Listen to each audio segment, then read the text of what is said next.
Right, welcome to chapter 4. Get into some more of the making of the work now. And I like to just say, so we're going to talk about visual elements and then we're going to talk about the principles. So 4 and 5 are going to be included in this. And these are sort of the bones, the framework. If you think about, let's say like building a house, right? You kind of have to go things in steps, right? And so foundation's got to be poured, and that foundation are the elements of art, right? There is what we're going to cover in these next the 7 elements. You can't create a work at all without any of them, right? Like there's just there's no way. So if we look at them, we have line, shape and form. Shape refers to two-dimensional, and form refers to three-dimensional. Then we have color, value, texture, and pattern get lumped together a little bit, and space, and then time. Okay, so you just without even if you're thinking, oh, what if I'm just thinking about an idea or an art piece, like a conceptual piece? Well, you're still taking up time to do that, right? You could even go so far as saying it's your thoughts probably are invoking certain shapes and colors and things. So whether it's existing in your head or out onto paper in the visual world, you have to use at least one of these, and you'll probably end up doing 4 or 5 just instinctually. So quickly, think of lines, right? Lines is always a good starting point because really that's how amazing it is, because that's how we as human beings have truly taken what we see in reality and put it onto a surface. There are no lines in nature. They don't exist. And you may look around and say, well, I'm sitting in a room right now and I can see lines on the ceiling and, where the ceiling meets the walls and stuff. Those aren't lines. Those are edges of three-dimensional surfaces coming together.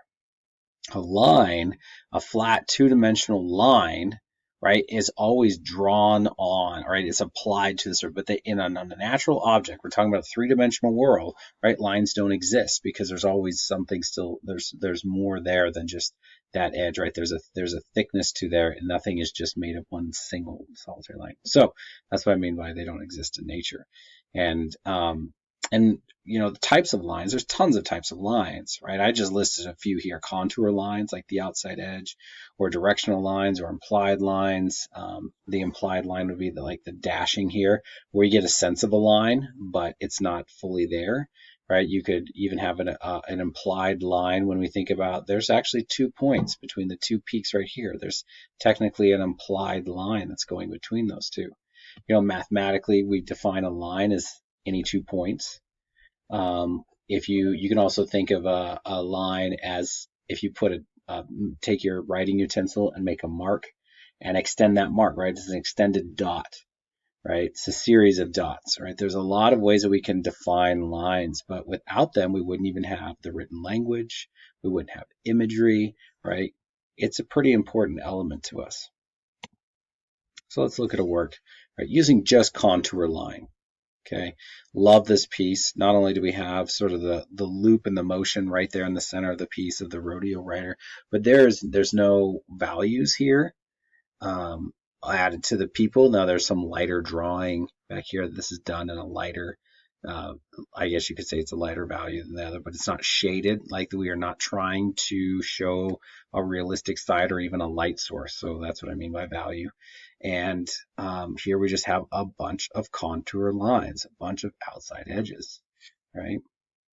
Now, directional line, right? Another way we can use line and works is if we look at here, we can see how all of these clouds seem to be pointing in this direction, right? We even have this arcing of the trees that go down this way. The boats themselves point in this direction. The rowers, right? They're arrowing, right? All of this gives a nice flow and diagonal movement. So even though we don't see these guys rowing in multiple frames, right, we get the sense that they are really sort of like flying by, and that's because the artist's use of directional line in the work. Now we also have implied lines. Now there's a little bit of art history if you are interested in this piece. After I'm done talking about it, you can click on that YouTube link. It's really great. But implied lines, right? We have these implied lines. You see this triangular movement, right, that goes here, and we even have another triangle, right? Now these themselves, you could say, oh, that kind of looks like a line. Yeah, Yeah, but right here we don't have a line connecting any of these, but our eyes see that sort of shape in the line, and that's implied, right? All of that is implied. Um, and anytime you feel like your eyes are moving in while looking at it, you probably are being the victim of the use of an implied line.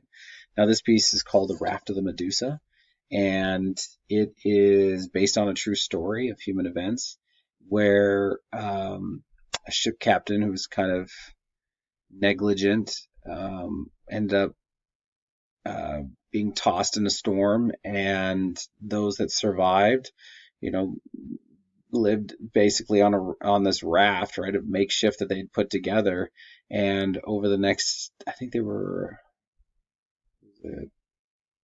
there's 30 something plus anyway, they were on this raft floating, and you can't really see it, but right there my crosshairs are is actually a little ship, so they're trying to signal for help, but they resorted to cannibalism and such. And so Theodore Gericault, who painted this, he actually went to morgues and painted sort of the rotting flesh and everything to try to get it right. So it's a very interesting piece. One of the great what's considered a romantic piece, right, with lots of drama and such. So now those are all lines, but when we take a line and we enclose it, we now have a shape, right? And there are just a few basic shapes, basically three, right? We have triangles, circles, and we have squares. Every shape in those are in the geometric family. Any shape of that can basically build you or start you off to draw anything in the natural world. We also have organic shapes, right? Which you can think of like a blob sort of line shape, right? A splat or something like that. That's an organic shape, right? So we have geometric, we have organic, and those take up sort of the family of shapes. Now, when that shape has now mass, right? When a circle or basic shape is turned in with mass, it becomes a sphere, right? Triangles can become pyramids. They could also become cones. And of course, the square becomes the cube box sort of shape, right? So that's what happens when we add that three-dimensional component. That can be an implied 3D. We can still have the illusion of 3D on a two-dimensional surface, but that's when we start to imply that mass is right when we start to use the term form. So we have implied shapes, just like implied lines. We have positive shapes when we think about a composition. The positive is the shape that the viewer or the artist wants you to focus on in their work, and the negative shape is usually the background area. And we'll talk about this when it comes to space too. So great ideas of shapes, right? And I added in the YouTube links for you guys to check out there. And we have two representations of the same form, that form being a raven. Right, so we have two representations. One's in 2D, one's is in 3D.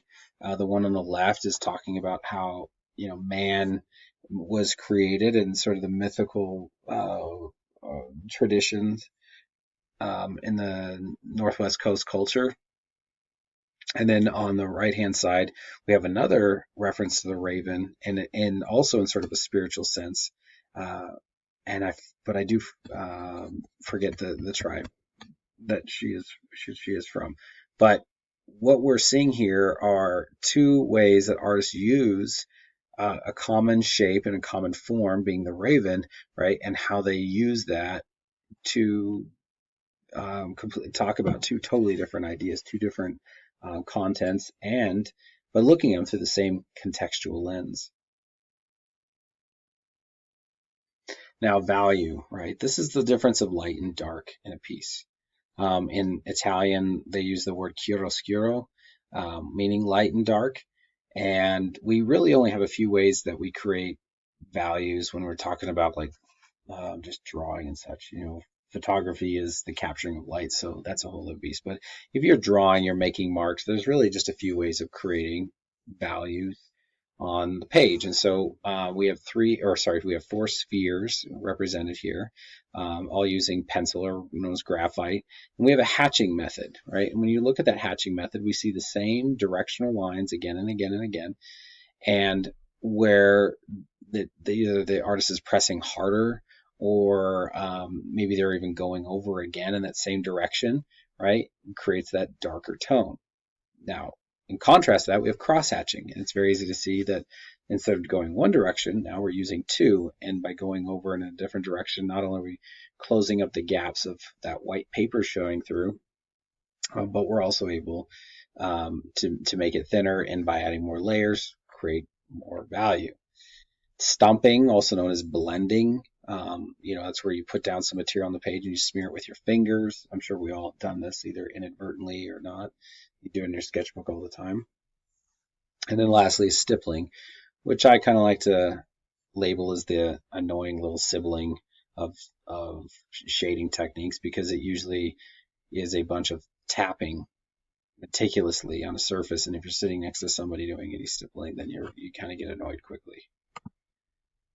All right, now using that chiaroscuro, Leonardo da Vinci, being the great masters of the Renaissance, pushed his understanding of value really incredibly far for us to have really this sense of cloth and of skin and a divine light source that he's provided. And the YouTube link talks even more about it. But you can see where he's used that as contour lines, right, to show where he's going to go. And then from the contour lines, he's worked out the shapes.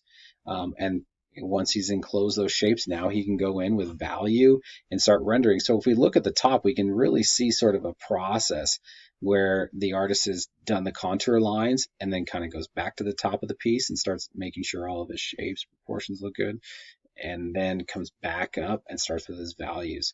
So, I mean, this is very interesting though, how you still see that silhouetting happening because of contouring. All right, color.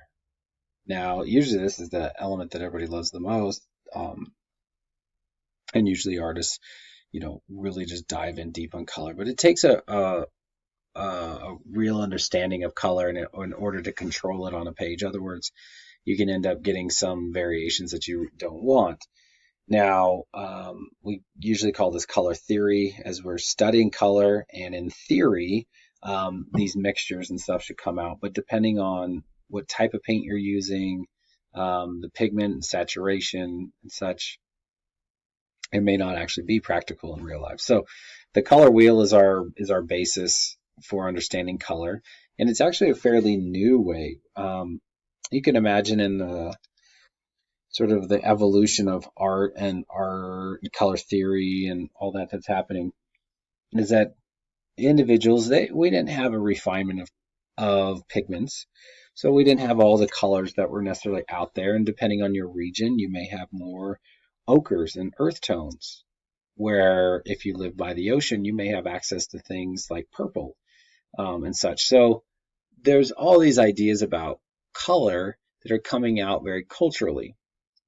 Now, as artists begin in the Renaissance and then into the Enlightenment and such, we see a lot of artists start to make their own color palettes and to establish their own color theory.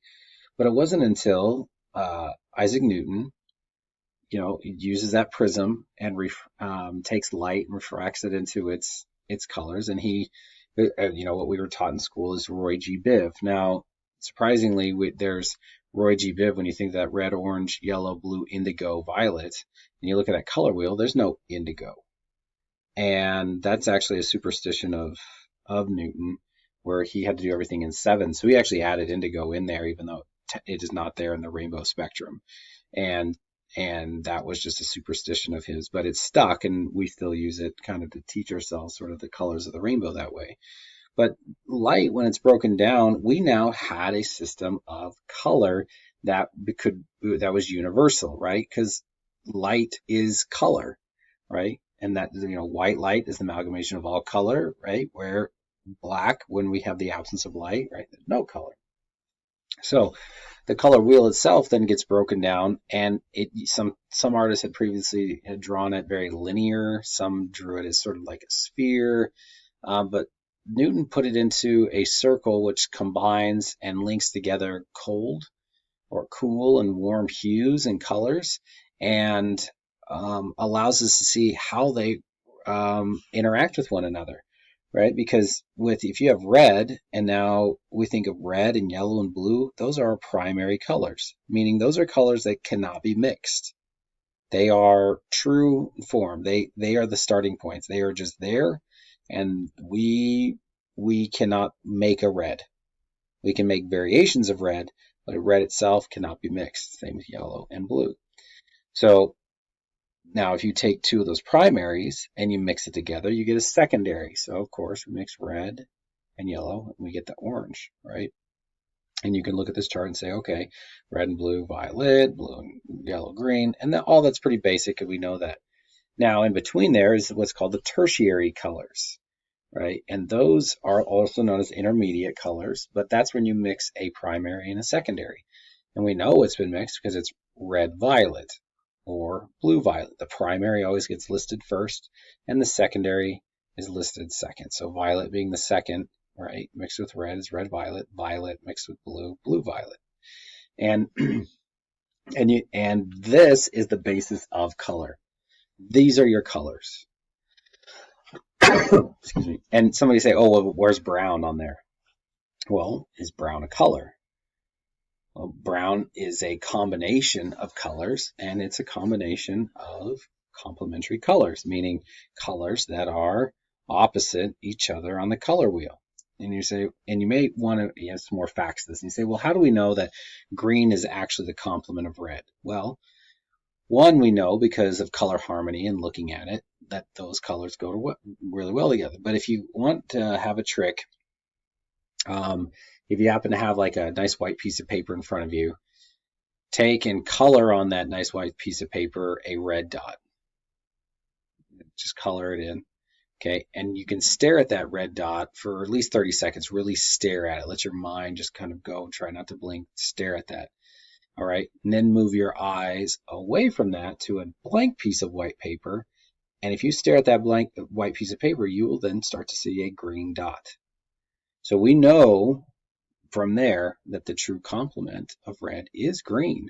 And that's why this circular color wheel becomes so important to us, because now we have accuracy to sort of our madness with color. And it's not only there in front of us that we can see in nature, but now we can use it in any sort of theory. So that's the basis of color. Okay, color harmonies. Okay, so another way that colors now, because they're organized in a wheel and how they come together, is a few terms that you'll need to know. One is called monochromatic. And monochromatic is mono meaning one and chroma meaning color, right? So one color and its hues, right? So that means that yellow and light yellow and really, really light yellow and really, really, really, really light yellow, along with dark yellow and darker yellow and darker yellow and darkest yellow, that is monochromatic. We are only dealing with yellow, but we're adding in black and we're adding in white in order to make it darker or lighter. Okay, complementary, we've already talked about that. Those are colors that are directly opposite each other on the color wheel. Okay, so orange and blue, green and red, yellow and purple, and an easy way to remember these are usually sports teams. Sports teams' colors are usually complementary, so you can imagine, like Minnesota Vikings, and Denver Broncos and things like that, right, that make up those complementary colors. Now, analogous colors are colors, at least three. Sometimes they define it as four. I usually leave the limit at 4, but if we go 1, 2, 3, or 1, 2, 3, 4, this is an analogous color scheme, meaning those colors that are right next to each other on the color wheel. So we could use those 4 in a color scheme, meaning or in a harmony, right? So we could use only those colors in our painting, and it would be a visual harmony with it. All right, now there's triad, and triad colors are already what we've talked about. So we have the primaries. Those are a triad because we can see that nice triangle shape there, right? And these are colors that are equidistant from each other on the color wheel, right? So if I rotated this triangle just one, I would end up with red-orange, yellow-green, blue-violet, right? That would be my triad, okay? And if I put those into a painting, there would be a nice harmony with it. All right. So the way we mix colors, we know that we can take our little palettes and do that, but there's other ways to do it too. And George Seurat was an innovator of this at a time when there was a lot of writing going on about optics. He took the Impressionist style, which was very popular then, and instead of just painting strokes, he painted dots. And he would take, let's say, a red, and he would make red dots. And then he would take blue, and anywhere that he wanted something to look purple, right, or violet, he would then put that blue next to that red. Now, he is not mixing them together, he's letting our eyes mix them. So when you look at this painting here on the right, everything is made with dots of individual colors at a certain ratio in order to give us sort of the vibrancy of the painting. And this is known as pointillism. Okay. Another way of optically mixing colors, and I love this, right? This artist, a contemporary artist, used spools of thread. So when we look at this, we see the spools of thread hanging on this on these lines. It's probably mounted to a board or something up above, right? And it's just spools of sewing thread, right? Very large. But then we have this sphere of glass, and as we know with any lens, right, it'll take, and just like our eyes invert an image, right? This is the same thing. So we're able to, if we look at the glass, we see, oh wow, it's Jimi Hendrix. But if it's up on the wall, which if you get away from it now that you know it's Jimi Hendrix, you can turn your head upside down and kind of see where it's coming from. But it's condensing and mixing all that color for us. So it's taking like a bigger pixelation and condensing it into like micropixels for us. But that's how this artist then creates their portraits. All right, texture and pattern. There's implied texture and there is actual texture. Okay, we look at this piece here. We would say that's actual texture. When we look at this, there'll probably be, you kind of think of a cheese grater. We think of something that's very abrasive. It's made of steel, so it doesn't look comfortable. And then the setting it's put in seems to be very prison-like. So we can imagine that all the form of this sculpture being also in the setting itself is the form, right, lead to the content that they are probably talking about abuse or mistreatment of prisoners or something like that, that we could start to piece it together. But the texture right there is actual texture, right? Real texture.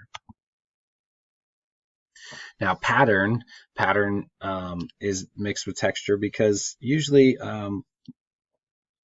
the patterns not only imply sort of a feeling, but they come in on all sorts of textiles and such, and they create sort of that repetition and give out a lot of times like an implied texture. So here we have a piece where an individual, a young African, who has posed himself with all of these sort of manufactured goods, right? We look at the wealth, so he's got the jewelry, right? This sort of like outside influence of jewelry, right? Even the glasses, the sunflowers, the bags, the shoes, and all that, and yet there's still these very traditional and cultural tapestry of textiles hanging behind him, and talking about sort of this colonialization of Africa and sort of the influences that have come in, and sort of the amalgamation of both here. Now space. Space, and I have Doho Su as one of the artists that you should watch on the Art 21 series. If you get a chance, you can watch those through Canopy, and he's one of the featured artists there who's really incredible in how he works and deals with space. In space, we are dealing, this is within three-dimensional, so we can use space two-dimensionally, we can use space three-dimensionally, we can have positive space, we have negative space, right? So the positive space would be the subject here, right? The upside down gate, and the negative space would be sort of the gallery walls. But he's invoking a sense of space where that makes us want to walk around this, to look at it, and also put it in a new way for us to think about. Like, we know it as a gate, but in this sort of portrayal, it now takes on a new sort of sculptural meaning. So space is one of the main sort of elements he's playing with in his work. All right, now two-dimensional space. Sometimes space can just be flat, but in this particular case, we see a use of linear perspective. So the bottom piece shows those lines and a lot of implied lines that we don't see in the original work, right? But that linear perspective helps us view an illusion of three-dimensional space on a two-dimensional surface. And linear perspective wasn't readily adopted until the Renaissance, and that's when we started to see more of a realistic illusion sort of come about within the works that were created. And we'll talk more about perspective and the invention of perspective later on. Another way to show space is foreshortening, and foreshortening is where we're having a dramatic receding. So what we see here is what looks to be an individual that we can imagine is normal in height, but because of the way the foreshortening, meaning the feet have to be big and then it gets smaller as it recedes back in space, because of that, right, we have a lot of proportions that shift and change. So that's what foreshorten means, and anytime you see that sort of dramatic view. Now, there's a few things are wrong because, like, the horse itself doesn't seem to really fit in the proportions, right? It seems way too small, or he is a giant. And then we have the witch in the window sort of casting. And this printmaker actually was a pupil of Albrecht Dürer, still one of the most famous printmakers there are, and at a time where there's a lot of fear about the end of the world and a lot of fear about witches and the Black Plague and all that's kind of going on. And so all of these are sort of like memento mori pieces, but it came up in sort of a lot of northern works during this time period. So pretty interesting stuff. So we had linear perspective, but what about atmospheric perspective, right? We don't really see these lines going back. But what we do see, right, are the shifting in clarity, right? So we have something that's very realistic and then semi-realistic and then fading away and then obscure, right? And that's atmospheric perspective. The idea of things getting lighter as they recede, right? To give us that illusion of space. Now the last, time. Sometimes time can also be thought of as motion, right? Because in order to have anything to move, it has to then encompass time, right? To stand still, right? If something was frozen, you could say it could be frozen in time. But if in order to move, it encompasses time to do that because you start at one place and end at another. So kinetic, meaning motion, and the artwork that has kinetic. So any artwork that has movement to it, so like dance, right, is talking about time as well. And Nick Cave, who's actually exhibited at the Holter Museum in Helena, Montana, early in his career, is one of these where he makes sound suits. So the wearer, he's a designer, but the wearer would take this, put it on, and through their movement and their own dance, you're right, there would be new sounds, but it's all ambiguous. You don't know if they're male or female. You don't know if, what race they may be, right? It's all hidden under the suit, and so there's sort of this new identity with it. But you should definitely check out the YouTube channel on Nick Cave. All right, chapter 5. So, if the elements are the foundation and become sort of the framework for the house, right? If we're building this house, then the principles would be all the things that sort of become the details that come after, right? Like if the house is built and it has the walls and it has the roof and all the elements are there, then what we get from that is, we get warmth and we can have play, right? We can have a sense of family. All of those things come from the use of those elements, right? The building of that. So the 8 principles of art, they include unity and variety, balance, emphasis, subordination, proportion, rhythm, proportion, scale, and rhythm, right? So you cannot create like rhythm without having some sort of series of, let's say, shapes of different sizes or right next to each other, right? It doesn't happen. So that house, can create a sense of home because it's built with those elements. So same with a piece of artwork. All right, so let's talk about unity and variety. So unity meaning belonging together, but variety meaning different, right? These terms are not hard, but when we try to think about them, well, what does that really mean towards art, right? This piece, another one by Yao Kusama, we saw her installation on love earlier. What she's used is those dots again, right? So there's unity in the dots, right? These are all dots, but there are variety in there by the size of the dot. So if we had this piece completely made up of just one single dot again and again and again, it'd look pretty boring, right? You'd look at it and say, okay, looks like just a bunch of small little periods at the end of a sentence again and again and again and again, and you're wondering, why should I care? But all of a sudden you change the scale of those dots and you give variety. Now we have some interest. So yeah, dots may not be your thing, and maybe even non-representational art is not your thing, but you look at this and you can't help but to try to see into some of these darker spaces and let your eyes wander. I mean, you're interested even on a very surface level in this work, and that's because the use and good use of unity and variety. All right, now balance. Okay, balance can happen with and is referring to sort of the visual weight of the work, right?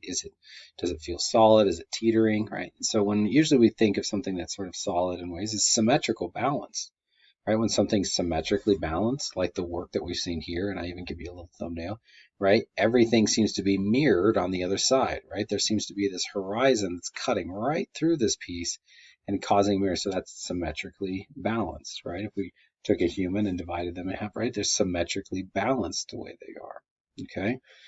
And and this gives probably the best equal distribution of weight, giving us a really nice balance to the piece. Now, we can still achieve balance asymmetrically, meaning that one side has more weight than the other.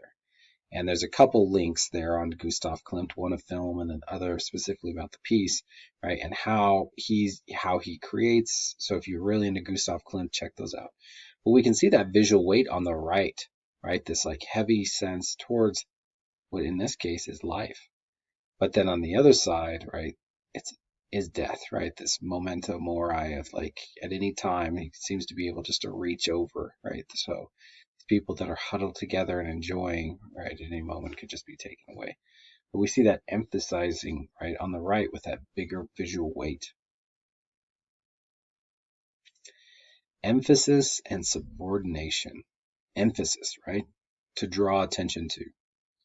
It's very easy to see what the artist wants to give us attention to, right, because the subject matter is even lit in this sort of haloing, like stage light, right? We almost feel like they're sitting on a theater stage, right? Getting ready to play the music, right? We feel like that light's coming in, but that light is giving us emphasis towards what the artist wants us to see, right? He doesn't really say, hey, look at the background or look how well I did this, right? Look at the characters, right? Look at the relationships between the two, right? See the moment, that everyday scene, right? That's documenting us. So there's the emphasis. But then you have something like subordination, right? Which is drawing attention away from, right? So if emphasis was to drive it towards, subordination is driving it away, all right? And the way it's working in here is that we have, a subordinate of this white that's helping sort of like draw us away from this darker background. So we have the subordination from the background. If we didn't have this and this was all dark, our eyes would go right to here being the darkest part of the piece. So Cezanne has put in this white that helps us keep our eyes in the foreground. Also, we have nice bright colors compared to sort of dullish colors in the back, right? Which subordinate and allow us to move backwards and forwards with it. So he is giving us somewhat of an emphasis there, but he's subordinating that background, and so our eyes can come to the foreground. All right, Goya. Now we have seen Goya before when we talked about, there was the piece where the man was devouring his children. in the, what is that, chapter 1 or chapter 2?